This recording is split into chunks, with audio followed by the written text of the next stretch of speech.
страшного? Ничего, нормально всё. Всё хорошо, не переживай. Я реально говорю, это самое, помидоры для выручения.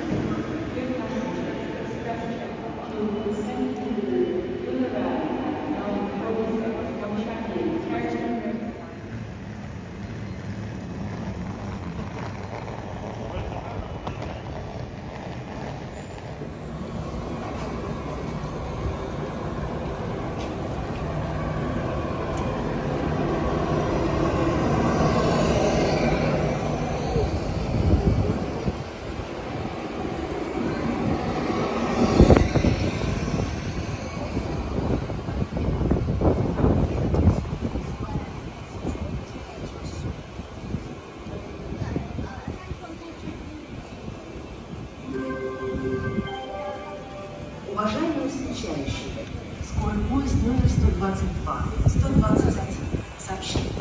Москва, Санкт-Петербург. Будет 9 часов 46 минут на 8 пути. Нумерация вагонов начинается с хвоста поезда. Спасибо за внимание. Dear passengers, express train 121